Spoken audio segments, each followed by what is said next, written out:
전주시 화상동 외국인 묘지에 데이비스 선교사님을 위해서 군산 영명고등학교 학생들이 성금을 모아서 기념비를 세웠습니다. 이 데이비스 선교사님은 1896년에 군산으로 파송된 여자 선교사로 사역을 하시다가 1903년 6월 20일 순교를 한 그날까지 최선을 다해서 복음을 전파하셨습니다.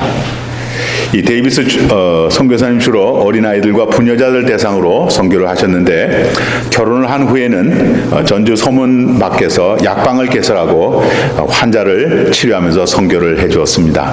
약이 좋은 거니까요. 선교부는 그 데이비스 선교사님과 함께 약방을 확장해서 병원을 짓고 그곳에서 본격적인 의료 활동을 하였는데, 선교를 하였는데, 그것이 바로 지금의 전주 예수병원입니다. 굉장히 유명한 병원이죠. 데이비스 선교사는 전도에 열정이 많아서 전라북도 지역의 가가호를 방문하면서 축호 전도를 했습니다. 어떤 한 해에는 그 숫자가 1885명이나 전도를 할 만큼 그렇게 많은 전도를 하신 분입니다. 병원 안팎에서 최선을 다해서 사역을 한 이후로 몸이 허약해졌는데도 자기 몸을 생각하지 않고 병원에 입원해 있는 어린아이들을 돌보다가 열병에 전염이 되어서 1903년 41세 나이로 순교하셨습니다. 학생들은 데이비스 선교사님의 기념비에 생명을 바쳐 선교한 여장부라고 기록을 하였습니다. 데이비스 선교사가 한국까지 와서 전도하며 순교할 수 있었던 것은 어려서 어머니에게 배운 십자가의 사랑 때문이었답니다. 데이비스 어머니는 십자가에서 예수님의 사랑을 깨닫고 감동을 받은 이후 가난한 사람들에게 복음을 전하였답니다. 어머니로부터 십자가의 사랑을 전수받은 데이비스 선교사님은 어느 날 자신 어머니가 깨달은 예수님이 베푸신 그 사랑을 십자가에서 깨닫고 복음을 전하겠다는 마음으로 이제 한국에 가서 어려운 어린이들을, 특별히 어린이와 부녀자들을 사랑하면서 복음을 전하다가 마침내 순교를 하셨습니다. 예수님께서 십자가에 베푸신 사랑은 많은 사람에게 감동을 줍니다. 십자가에서 베푸신 예수님의 사랑을 깨닫고 감동을 받은 사람은 새로운 사람으로 변화되어서 또 다른 사람에게 십자가에서 베푸신 그 예수님의 사랑을 전달합니다. 우리들 중에도 십자가에서 죽으며 베푸신 그 예수님의 사랑을 깨닫고 난 다음에 그 깨달은 그 사랑을 다른 사람에게 전달을 희망하며 살아가시는 그런 분들이 계실 겁니다. 기독교인들에게 매우 큰 영향을 준 그림이 있습니다. 스탠버그라고 하는 화가가 그린 예수님의 십자가라고 하는 그림입니다.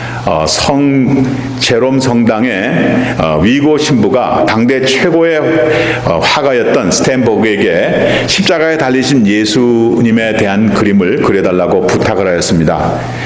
예술을 하는 분들은 음악이든지 미술이든지 영감이 있어야 합니다. 예술가만이 아니라 글을 쓰는 사람들도 영감이 필요합니다. 화가 스탠버그는 위고 신부님이 십자가에 달리신 예수님을 그려달라고 부탁을 할 때 그저 신부님 말씀하시니까 그냥 하겠다고 이야기를 하였습니다. 그림을 그리기 시작했지만 진도를 낼 수가 없었습니다. 왜냐하면 감동과 영감이 없었기 때문에 그렇습니다. 스탠버그는 그림을 시작은 했지만 영감이 떠오르지 않아서 그림을 이어갈 수 없었습니다.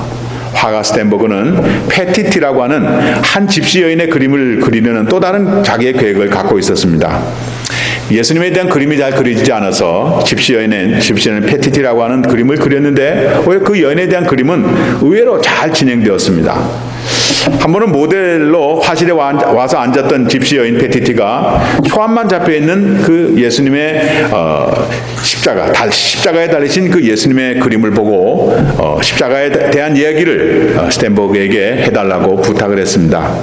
스탠버그는 그 이야기는 너무나 우리들 사이에서 흔한 이야기이기 때문에 들어야 그렇다고 그렇지만 그거 해석할 이유가 있겠냐고 이야기를 했지만 여인이 계속 간청을 하자 자기가 그리려는 십자가에 달리신 예수님의 이야기를 간단히 들려주었습니다. 마지못해서 하는 설명이었기 때문에 무미건조하고 감동이 없는 그런 이야기였습니다. 그런데 페티티라고 하는 그 화가의 증언을 듣고 페티티라는 여인은 화가의 증언을 듣고 매우 감동을 하였다면서 우리를 사랑하기 때문에 십자가에 죽으신 그 예수님을 선생님도 사랑하시죠? 라고 물었습니다. 페티티의 갑작스러운 한마디 질문에 화가 페티티는 매우 당황했습니다. 시간이 지나자 당황이 가라앉았지만 선생님도 이 여인을 사랑하시죠? 라는 페티티의 질문이 지워지지 않았습니다. 스탠버그는 나를 사랑하셔서 십자가에 돌아가신 그 예수님을 나는 사랑하는가? 라는 질문이 계속적으로 마음속에 지워지지 않았습니다. 나는 나를 위해 돌아가신 예수님을 사랑하는가? 라는 질문에 대답을 하지 못하고 며칠 동안 고민을 하였습니다. 그리고 그 질문에 주님, 제가 주님을 사랑합니다 라고 고백을 하였는데 그 고백을 할 무렵에 무릎이 꿇어졌고 감동이 나서 눈물을 흘렸습니다. 그리고 붓을 들었는데 그렇게 진도가 나가지 않던 그림이 순식간에 다 완성이 되었답니다. 그러나 감동과 영감 속에서 그려진 예수님의 십자가란 그림을 진센도르프라고 하는 백작이 성제롬 성당에 왔다가 보게 되었습니다. 진센도르프 백작은 스탠버그가 그린 그림을 보기 전에 자기 인생에 대해서 심각한 고민을 하고 있었습니다. 내가 어떻게 살 것인가? 무엇을 하며 살 것인가? 어떤 인생이 되어야 하는가? 그런 것으로 인생에 대한 아주 깊은 문제로 고민을 하고 있었습니다. 시장이 반찬이다 라는 우리의 말이 있듯이 인생에 대한 진지한 고민을 하고 있었던 진센도르프였기 때문일까요? 성령의 감동을 받고 그린 스탠버그의 예수님의 십자가를 보는 순간 진센도르프는 은혜와 감동을 받고 이제 이후로 나는 다른 무엇을 위해서 사는 것이 아니라 주님의 십자가를 위해서 살겠다는 결심을 하게 됩니다. 이후로 진센도르프는 자기의 전 재산을 바쳐서 성교회를 만들었는데 그 성교회가 나중에 모라비안이라고 하는 교단이 되었습니다. 모라비안, 우리가 많이 들었던 이야기 아닙니까? 모라비안들은 현 감리교회 창시자인 잔 웨슬리 목사에게 큰 감동을 준 그런 신앙 전통입니다. 신앙 집단입니다. 우리들이 아는 대로 웨슬리가 모라비안 교도들을 만나기 전에 미국에 와서 선교를 했습니다. 미국에서 선교를 실패한 웨슬리 목사는 낙심과 어두운 마음으로 본국인 영국으로 돌아가는데 엎친 데 덮친 격으로 그가 탄 배가 큰 폭풍을 만납니다. 조금 전에는 상당히 무거운 마음이었는데 폭풍이 들어서 배가 움직이자 두려운 마음이 들었습니다. 마음이 평안하지 않았습니다. 쩔쩔매고 있었습니다. 그런데 한 곳에서 평안한 찬양이 들려옵니다. 그것을 조심스럽게 찾아가 보았더니 몇 사람들이 폭풍 속에서도 아랑곳하지 않고 평안하게 찬송을 하고 기도를 드리고 있었습니다.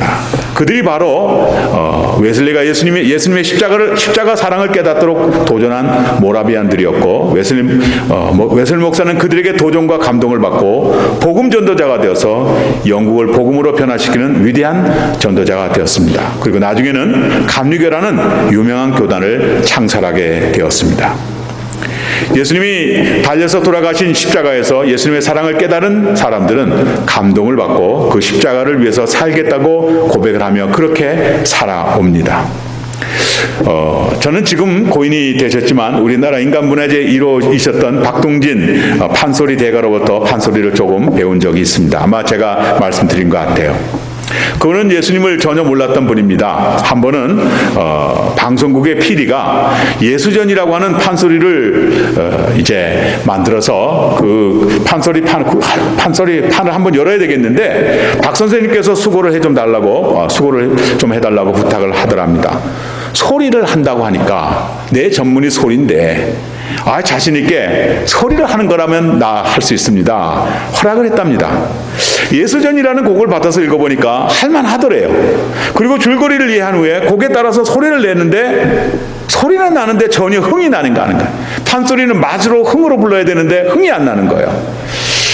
고민이 심각하게 됐습니다. 소위 말해서 명창인데 내가 예수쟁이가 아니라도 명창인데 내가 뭔가를 알고 스프릿이 있어야 되는데 안 나는 거예요. 고민하다가 알고 지내는 친구 중에 기독신자가 있다는 것 생각이 나서 그를 찾아가서 물으니 예수를 주로 믿어야 그런 감흥을 받게 된다고 그 친구가 알려주었다 합니다. 그 시로 박명창은 예수를 믿고 세례를 받으셨답니다.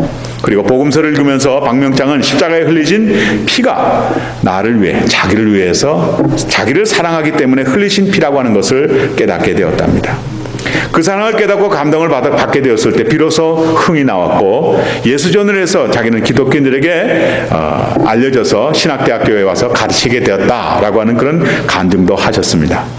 한국의 많은 분들이 박동길 명창께서 부르신 예수전을 들은 후에 예수님의 사랑을 깨닫고 신자가 된 분들이 많으시리라 생각합니다. 그림이나 노래를 통해서 그리고 간증을 통해서 그리고 직접 복음의 말씀을 읽거나 설교를 통해서 예수님이 지고 달리시고 돌아가신 십자가의 사랑을 보고 들으셨다면 이제는 오늘 말씀을 들으시는 교우들께서도 자기를 향한 주님의 사랑을 깨달으시기를 축복합니다. 스탠버그라고 하는 화가는 패티티라고 하는 모델을 통해서 십자가에 달려 죽으신 예수님의 사랑을 깨닫게 되었습니다. 예수님의 사랑이 담긴 예수님의 십자가 그림을 보고 진센도르프라고 하는 백작이 은혜를 받고 십자가를 위해서 살았습니다. 그리고 진센도르프가 세운 선교단체 모라비안 형제들에 의해서 잔 웨슬레가 예수님의 사랑을 깨닫고 위대한 복음 전도자가 되었습니다. 나중에는 웨슬리 목사로 인해서 감리교가 세워지고 수많은 사람들이 감리교를 통해서 예수님의 사랑을 깨닫고 예수님의 제자가 되는 그런 일들이 생기고 있습니다. 십자가에서 죽으신 예수님의 사랑은 한 사람 한 사람을 완전히 변화시켜서 그들의 인생을 보람있고 의미있게 살도록 인도해 주십니다. 십자가에서 베푸신 예수님의 사랑은 막힌 것을 뚫리게 하시고 답답한 마음에 해답을 주시고 앞이 보이지 않아서 고민하는 분들에게 희망을 주며 인생을 새롭게 살도록 하는 능력이 있습니다. 복음의 역사 속에서 가장 빛나는 사도 바울 역시 십자가를 통해서 인생을 새롭게 살게 된 사람입니다. 예수님의 십자가를 깨닫기 전에 바울은 예수를 핍박하며 박해했던 그런 사람입니다. 그랬던 사람이 십자가에 달리신 예수님을 만나 뵙고 난 후에 고린도후서 5장 17절에서 고백한 대로 바울은 완전히 새로운 사람, 주 안에서 새로운 사람으로 살았습니다. 주님을 위해서 살면서도 많은 핍박과 어려움과 힘든 일이 있었지만 바울은 무엇 하나 부족할 것이 없는 만족한 만한 삶을 산다고 고백하면서 감사의 삶을 살았습니다. 십자가의 말씀이 무엇이기에 그렇게 사람을 변화시키고 기쁘게 하고 행복하게 하고 신명나게 합니까? 첫째로 십자가의 말씀에는 하나님의 능력이 있습니다. 하나님의 능력이 십자가의 말씀에 담겨 있습니다. 하나님이 우리에게 베풀어 주신 능력을 꼬집어 말한다면 무엇일까요? 우리를 사랑하심입니다. 예수님도 말씀하셨고 바울도 로마서에서 말했습니다. 이따금씩 친구를 위해서 죽는 사람이 있습니다. 그러나 죄인을 위해서 사랑해 주는 사람, 죄인을 위해서 사랑해 주는 사람 없고 더더욱 죄인을 위해서 죽는 사람은 이 세상에 아무도 없습니다. 그런데 하나님은 죄인이었던 우리를 사랑해 주셨고 죄인이었던 우리를 위해서 죽었다고 말씀하십니다. 그런 일은 세상 어느 누구도 할 수 없는 일인데 하나님께서는 그 일을 하셨습니다. 죄인을 위해서 죽으신 이유를 알면 더 은혜가 됩니다. 죄인이 지고 사는 죄를 탕감해서 자유롭게 하고 그를 의롭게 하시기 위하심이었습니다. 비슷한 다른 말로 설명한다면 전쟁의 패배에서 포로가 된 사람을 위해 한 자유인이 대신 포로가 되어서 그를 자유인이 되게 해주었다는 말입니다. 그런 일을 세상 어느 누가 할 수 있습니까? 아무도 할 수 없습니다. 그러나 하나님은 그것을 하셨습니다. 그것이 하나님만이 하실 수 있는 능력입니다. 세상 성인군자, 종교의 창시자들 이렇게 하시오 저렇게 하시오 그렇게 하면 복을 받습니다. 이렇게 하면 덕이 있습니다. 이렇게 하면 존경을 받습니다. 잘 살게 됩니다. 라는 교훈을 할 수 있지만 죄인이며 포로가 된 사람을 위해서 자신이 그를 위해 대신 죽고 그를 위해 포로가 되어서 그를 살게 해주고 해방해 주는 사람은 아무도 없습니다. 오직 하나님이 그 일을 하셨습니다. 죄인을 위해서 십자가에서 죄인 대신 죽으시고 죄인을 의롭게 하시고 자유롭게 하셨습니다. 하나님만이 하시는 일입니다. 우리가 알듯이 십자가의 형벌은 가장 잔인하고 참혹한 사형 방법입니다. 예수님이 우리의 죄를 갚아주기 위해서 참혹하고 비참한 그 십자가에서 형벌을 받아 죽으셨습니다. 예수님을 십자가의 사형으로 선고한 빌라도는 예수님을 향해서 이 사람은 죄가 없습니다. 그런데 여러분이 죽이려고 하도 아우성을 쳐서 내가 선고하지만 이 사람은 죄가 없습니다. 여러분, 죄가 없는 사람을 죽이고 있습니다. 나는 죄 없는 이 사람의 사형과 무관함을 선긋기 위해서 손을 씻습니다. 라면서 손을 씻고 죄가 없음을 선고했습니다. 예수님이 십자가의 형벌을 받으신 것은 죄가 있어가 아니라 죄 중에서 죽어가는 우리를 살리기 위하심이었다고 빌라도가 오히려 우리에게 웅변해 주었습니다. 죄 중에서 고통받으며 죽어가는 나를 살리기 위해서 예수님이 나 대신 잔인하고 참혹한 십자가에서 죽으셨다는 이 말씀을 듣고 예수님의 사랑을 깨달으셔야 합니다. 주님이 나를 위해서 돌아가셨구나. 주님이 나를 위해서 돌아가셨다. 십자가를 통해서 베푸신 예수님의 그 사랑이 메마른 우리들의 마음과 영혼에 전달되시기를 축복합니다. 외출을 나갔던 부모님이 집으로 돌아오는데 보니까 자기 집 주변에서 불이 난 거예요. 가까이 가보니까 다른 집이 아니라 자기 집에서 불이 나고 있었습니다. 소둥지둥 가까이 가니까 사람들은 집안에 아이들이 아직도 그냥 있다고 하였습니다. 그들은 말만 하고 발을 동동 구를 뿐입니다. 자기 아이가 아니니까 누가 상처를 무릅쓰고 죽을 수 있는 위험을 무릅쓰고 그 불구덩이로 들어가겠습니까?